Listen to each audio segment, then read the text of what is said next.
So very, very welcome, Dr. Jonathan Gilthorpe. Mycket välkommen. Tack så mycket att du fick komma hit. Tack Helene, thank you. Yeah. Thank and here you you go, everyone. since we're over time. I'm sorry my Estonian is very poor, but I must remember not to speak too quickly, both to help the translators and I've written a lot of text on my slides, which I don't usually like to do, but I thought it would be easier to keep track of things. So this is my title, Narratives of the Pandemic and Its Consequences, How Was It Directed and Who is Responsible? I am Jonathan, I'm a research scientist in northern Sweden.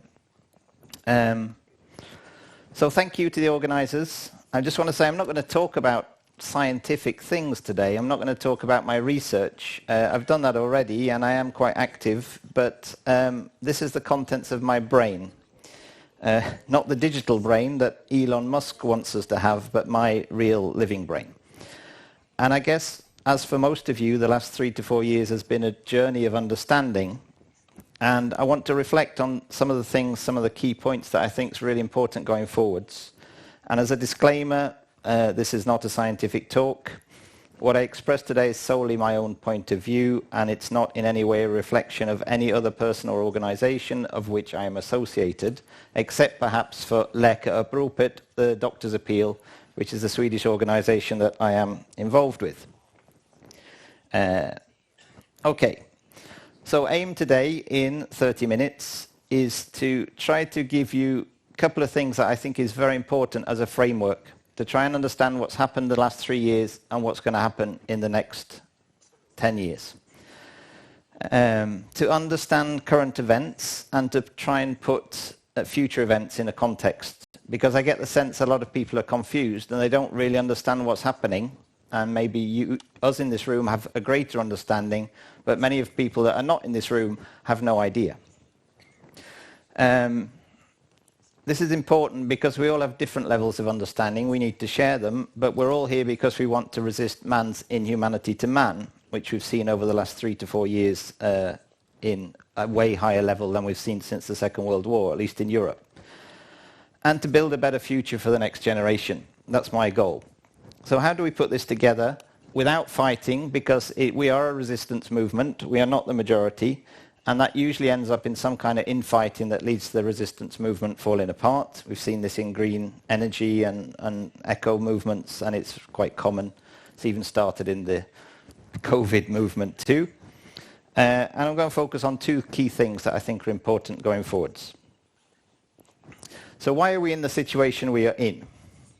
We know that the dangers of human society. Humans are destroying the environment, no question about that. We're depleting our natural resources, we're polluting the environment, and we're lurching from one crisis to the next. This is what humans seem to do. Diseases that are really hurting humanity, that are associated with our Western lifestyle, overconsumption, are increasing. Childhood conditions are exploding, and with that I refer to allergy, autism, ADHD, etc. And this is going to create a massive problem potentially for future generations, which we're not dealing with. Hunger, starvation and poverty increasing, war is imminent, and the diplomats have left the table. We don't have any. They're just pushing for more war. So while we play pandemics, and spend multiples of money of what it would cost to solve and address hunger and basic human resources throughout the planet on masks and gloves, what actually are we doing? I think one of the problems is that humans are pretty stupid animals. We deplete our resources, but the solutions that are being offered to us by our politicians and by governing bodies are, quite frankly, ridiculous. Going to net zero, while the elites fly to Davos en masse in their private Learjets. Or we have a new, NATO, the biggest NATO air exercise starting in June, which has ever happened since World War II, over Europe. How much carbon dioxide does that create? We switch to the dependence on non-stable energy sources without a backup, whilst transitioning to a society which is completely dependent on electricity. Doesn't make sense. We're trying to game future pandemics without understanding the last one. Doesn't make sense. I think we've come to peak stupidity, really, since, at least for first world westernized society. While thinking that we're A+ students, we're so smart. One of the problems is corruption, I think, has got out of control. It's got to the highest levels of our society. And we have this thing which we would refer to in England as the chumocracy, that people, provide jobs for their friends and not based on whether they're competent or not. It's just jobs for the boys. And this has also got out of control in all countries. I like to use the analogy of a game because I think we're all focused often on the game. There are two sides. We think blue or red, left or right, conservative or Labour, whatever you want to call it. We focus on these two opposites, and we're entirely focused on who's right, who's wrong. But at the same time, there are the managers of the football team, there are the coaches, there are the directors, there's the board, and there's the owner of the team. The whole football match is a power structure with people at the top that are controlling and people at the bottom that are just playing their roles. And I think if you think of society in that way, it's much easier to see how these power structures operate. So power structures exist. I don't think we can deny that. But what keeps us in this game are two things, really. Basic human behavior. And these were defined very beautifully by someone who brought some very good philosophies from the East to the West, called Paramahansa Yogananda. And that is that basic human behavior can be distilled down to two things. One is to seek joy and fulfillment. That's what we like to do. That's fun. That's going to watch the game. The other thing is the avoidance of suffering or want, which is basically fear. We're afraid of something might happen, so we do things. And these basic behaviors underlie all of us on the planet, me, a small child, or Bill Gates. So no one, I don't think, is inherently evil, but they do behave according to these basic laws without realizing it. So fear is the biggest controlling force on our lives, I think. And it's not only controlling, but it's incredibly destructive because it paralyzes us from thinking and acting rationally. And it prevents us from researching our true potential and happiness. But everything goes in cycles. This whole idea that things go up in a straight line and never come down is ridiculous. There's nothing ever in this universe that we know about that goes up in a line and never comes back down, or goes down in a line and never comes back up. It's just a question of when. And this is a fundamental blind spot for humanity, I think, because we don't think in this way, at least in the West. Eastern religions, philosophies, and people do think in cycles. Like the Chinese New Year, it follows this cycle of animals. So in the East, it's much more normal to think about things cyclically. But everything on the planet is cyclical. We revolve around the sun in a year. We have a period of night and day. Everything is cyclical. Birth to death, everything. So I think we should think much more about cycles instead of, just thinking, well, this is a catastrophe, it's going to get worse. It's going to get better at some point.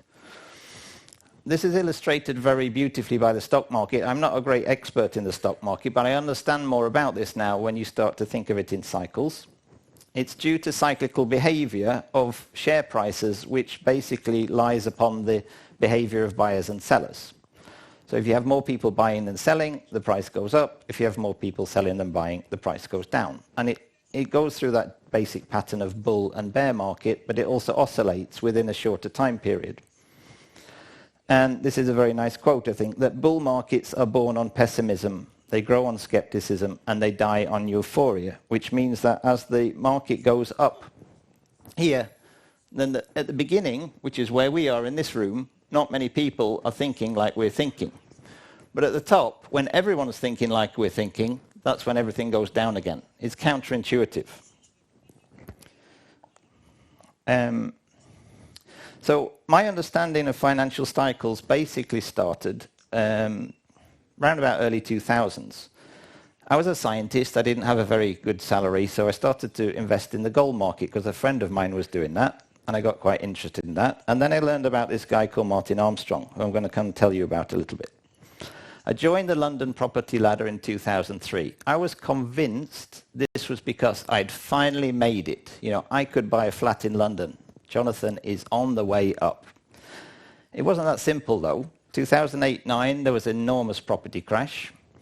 and interest rates, and I thought, maybe it wasn't me. That's when I realized that it was interest rates and mortgage requirements that had gone so low that I could gain entry to the property market on my scientist salary in London. So that was a big wake-up call for me. And since that point, I've looked at the world very differently. So this is Martin Armstrong. I don't know if you've heard of him. Some of you might. To my mind, this man is a genius. He's a maverick, but he's a genius. And at some point in the future, he will be recognized with some global prize by the people that are left over after what's going to come to us in the next few years. He started off as a trader on the stock market, investing in coins as well, and he was very interested in the value of coins, the silver content of coins, and how that related to civilization, particularly studying the Roman Empire and Roman coins. And what he realized was that civilization crashes and burns periodically, and he was really trying to understand how that happened.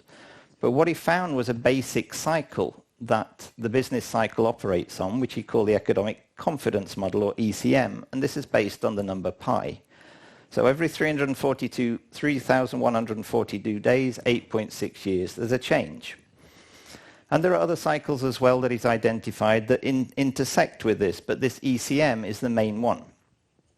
And he developed a computer system which is called Socrates, which predicts the ECM and other cycles and basically tells you what's going to happen in the future. It's quite amazing. You can check him up on ArmstrongEconomics.com and watch this film called The Forecaster, which I think is a very nice explanation of his life and why he was put in prison for 12 years by the US authorities for basically, well, he was framed. That's my opinion anyway. So this is basically what the cycle does. It goes through a period of 6 times 8.6 years, where here in the public phase, everything lies in the public domain. So all the wealth of society is in public holding, people. And then it goes up through a series of steps of years. And then after 52 years, it basically reverses. And then the money then drains from the private sector into the public sector, which is the government. This cycle repeats, though. So every 6 cycles of 52 years, so 309 years, there's a big change. And every 6 cycles of 309 years, 1800 and something, there's a really big change. And this maps very beautifully to events that happen through history. It's not just that you can look at it in reverse, though. Actually, Martin uses it as a trading platform, so it gives you predictions about how the stock market works. And it works really beautifully. I mean, he's something like 70% wins to losses in terms of trades and a more than 10 times return on your money. So this is tried and tested, believe me, more than anything I've ever seen. So basically we're at the end of a wave, and we're in the last final period of one of these waves where everything will switch from public or from the government into the public, because governments are about to go bust. And this is, I think, explains a lot of the things we see now with the pandemic response. Governments are in panic. They need to bring in new measures because they realize they're going to go bust quite quickly. And they don't tell you about it either because they don't want to panic you and you know, get you onto the other side of the equation. This can happen really fast. So this is an example from Martin's study of the silver content of Roman coins at the end of the Roman Empire. So in just 8 years, you see the content of silver in the coins almost went down to very low level. And then there was a period when no coins were minted at all. So this was a collapse in the monetary system. The Roman Empire didn't actually collapse for another 180 years, but the value of the money, the currency shock, happened almost 180 years before the final collapse. These things take a very long time, of course, to unravel. The risk is, and this is what Martin really wants to highlight, is that the potential of this ending in 2032 now is to drive us into a new dark age. You know, you could see this if we start nuclear war in the next year or so with Russia, then we could go into a dark age. And what a dark age is when the currency system disappears completely. So there is no currency system. People don't trust in anything, so they just exist on barter and subsistence living. It's happened many times in the past. It means no new coins are minted, basically. And then because there's no investment system to go into new technology or building, then things don't happen. Things stay still for a very long period of time. They often coincide with big geological events, volcanic activity, etc., hunger, sickness, and serious pandemics where many people die. And this is also predicted by Martin's models, actually, Socrates, an increase in volcanic activity in the coming years. So if you think back to only 1815, Mount Tambora, which led to the year without a summer, things could really get pretty bad pretty quickly. And we're not prepared for this. Interestingly, COVID-19 lines up very nicely with Martin's ECM model, and I'll just read this quickly. So many have asked, this was from January 2020, January 31st. Many have asked that since the coronavirus appears to have caught everyone's attention with the turn into the economic confidence model on January the 18th, 2020, the questions have poured in asking if this was a major event given our model had been projecting the rise in disease would begin in 2020, coinciding with a new solar cycle, which should be the lowest in probably 200 years, meaning colder weather. There is certainly an interesting correlation that we should not ignore. This at very least warrants a review of the Spanish flu, which killed millions back in 1918. Here's the review, the reference. Please go and look at that. So Martin had predicted this, and that's why I wasn't too surprised when COVID came, because we were waiting for something. We just didn't know what it was. So it's a bit like this magic eye picture. I don't know if you used to do these back in the 90s. You stare at this long enough, and you'll see a completely different picture from the one that someone else sees. And this is the way I see the world at the moment. I just can't unsee it. And I think that you see what you want to see, but sometimes the truth is staring you in the face, and you don't see it. So now I want to switch for the last 10 minutes over to the next big threat, which I think is really important that we discuss today. The WHO. The WHO has been central to this pandemic that we've been through, or alleged pandemic. And the WHO defines the rules on when a pandemic is declared. The WHO declares how it is managed, and it does this through an instrument called a PHEIC, Pandemic Health Emergency of International Concern. And the COVID-19 PHEIC, or FAKE, as Philip Kruse, the lawyer from Switzerland, likes to call it, is still in operation.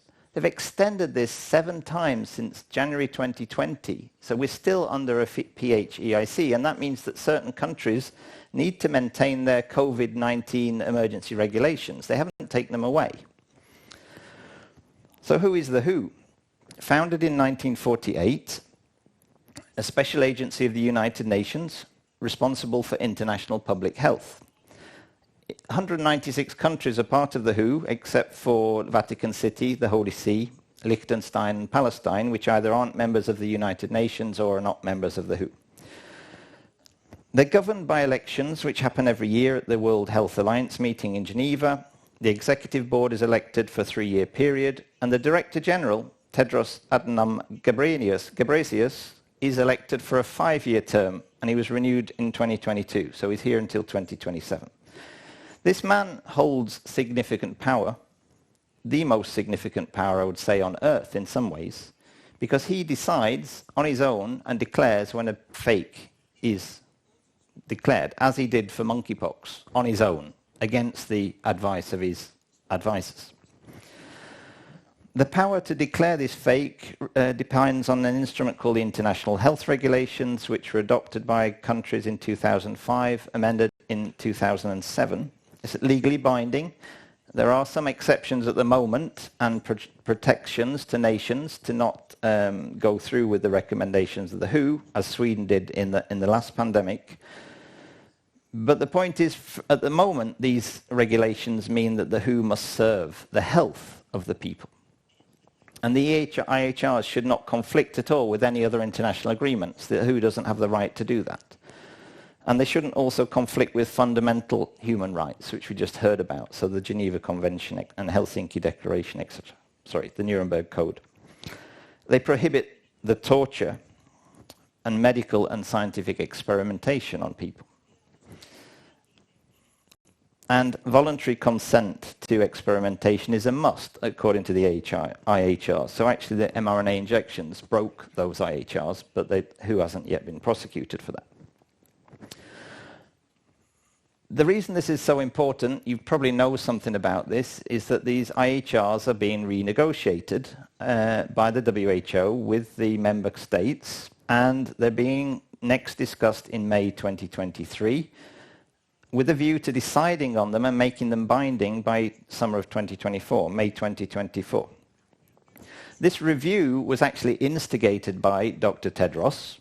He consulted with member states and asked them what they thought, and other stakeholders, and he reviewed those revisions or consultations. This was not an open process. So if you want to see a circular economy in action, I think this is probably one of them.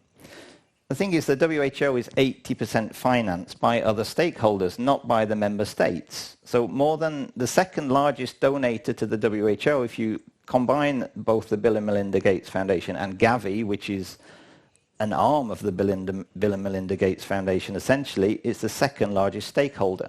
So Gates owns the WHO, basically. The revisions that are coming forward are based on two instruments which are being simultaneously moved forward. One's called the International Health Regulations, one is called the Pandemic Treaty, and it's now been renamed at the Zero Draft CA+, to give it a new name. It's constantly changing. But these two instruments are being negotiated simultaneously and being pushed forward at very high speed, I would say. So as I mentioned, they'll be likely to be agreed in May 2024, become law in May 2025. So the time window for us to influence these is only in the next year. After that, it's pretty much done. So what do we expect from these then? I just put some summary points here. There's a lot more to this, but these are the main ones. So a legally binding authority given to the WHO. No independent safety assessment will be possible. So Sweden taking its own route in the last pandemic, which seems based on excess deaths to be the best in the world, won't be allowed. We'll have to do what the WHO says. Article 1, which is a non-binding agreement, which means that people don't need to follow the WHO's regulations, will be replaced, and it will be the term non-binding removed, and the term added to Article 13A will say all countries shall cooperate. That basically makes it legally binding, even though some people have said it doesn't, because removing non-binding doesn't mean it's binding. Well, it does, because shall cooperate has been added in another part. The Director General alone is able to impose a fake, and even on the suspicion of a pandemic. It doesn't have to be a real pandemic, as he did for monkeypox. It also imposes preparation for pandemic situations. So all countries will be required at all levels, from government down to schools, to prepare for the pandemic. There'll be no option to not do that. It also brings in this concept of the WHO called One Health to define what a pandemic is. And One Health means an integrated, unifying approach to balance and optimize the health of people, animals, and the environment. So a fake won't just be diseases anymore, diseases of humans. It could be climate change. It could be carbon dioxide. It could be farting cows. That would mean that WHO takes over. It also includes equity, which means all countries will have to help each other out. There'll be no option for one country to go on its own route. The binding agreement means everyone has to help everyone by contributing to this new scheme.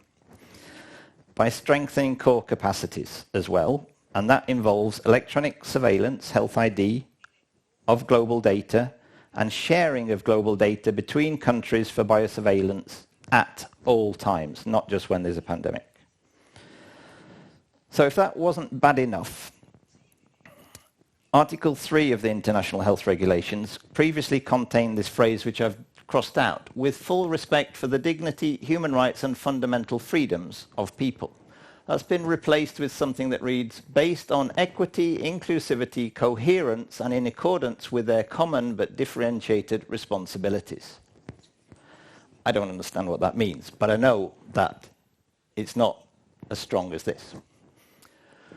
Even worse, there are no benchmarks in this new WHO IHRs. There's nothing that the WHO has to do to maintain this status that they're trying to grab. And there will be no mechanism to reassess. as has happened now with the public health of international concern regarding COVID. That's why the WHO can keep extending it every 6 months, even though COVID isn't at all deadly or a problem. So can we rely on the WHO? No, we can't. We need to get rid of them. That's my point of view. They're seeking ultimate global power in the form of, in the event of a public health emergency. It's a non-democratic organization. It has opaque funding, private interests. It's a political organization. The Director General has got a background of political extremism in the Tigray National Front or some extreme Marxist organization in Ethiopia. And it perpetuates its past mistakes, PCRs, masks, lockdowns, mRNA vaccines, with an intent to harm human health rather than to protect it. So it's basically breaking its own regulations even now. If you want to see more about this, check out Philip Kruse. He spoke in the Stavanger Spotlight Conference. It's on CHD TV. There's an upcoming film with him also by Oracle Films. James Roguski, James Corbett also have provided a lot of information about that. So follow them because they're on top of this. So what next? I've got 30 seconds, 20 seconds. I need to go. Well, back to normal isn't an option. Forget it. It's not going to happen. I don't think we're going to stop the crash either. It's impossible. The system will go this way because that's the way the system is built. I think the only option we've got is educating ourselves to know that this is going to happen and try to alert people to what's going to happen, and then look at Martin's model and actually see how we can use this to minimize the effects of the crash so that we don't go into another dark age. We're going to have more pandemics. We've been told this. Central bank digital currencies is the new intended currency for the future, and this isn't conspiracy theory. They're being brought in several countries simultaneously, and they'll be here quite soon, I think, within a year or two. The aim is to remove all private assets from all individuals. We won't own anything. We will own nothing and be happy, as Klaus Schwab tells us, and this isn't a conspiracy theory either. This is the plan. It's the plan of Agenda 2030, and it's been the plan for a very long time. We also remove all borders and lose all sovereignty. And essentially, for me, this is dehumanization. We're removing the human from the planet and replacing us with transhumans. It's the ultimate denialism, though, for me. It's chasing utopia without addressing key issues. And it's not going to make anything better. So, what we need to do is turn fear into action. Realizing that this is not going to go away, it's just going to escalate. So don't wait for someone else to come and save the day for you. It's up to each one of you and me to do something about this, and that's why I'm here. Get the message out. Organize yourselves, both yourself and with others, and educate. Talk about what you find and connect in all ways possible. Support the people that deserve it, not the ones that don't. So get out of big tech, get out of media as much as you can. I mean, use it for its good things, but don't use it without consciousness. Don't support corporations and NGOs, etc., that don't have our best interests at heart. Give your money and the energy to those people that deserve it. And then create. The globalist seeks control and local domination. So you are a creator, not a slave. Act locally to fight globally. Build networks and spread the message.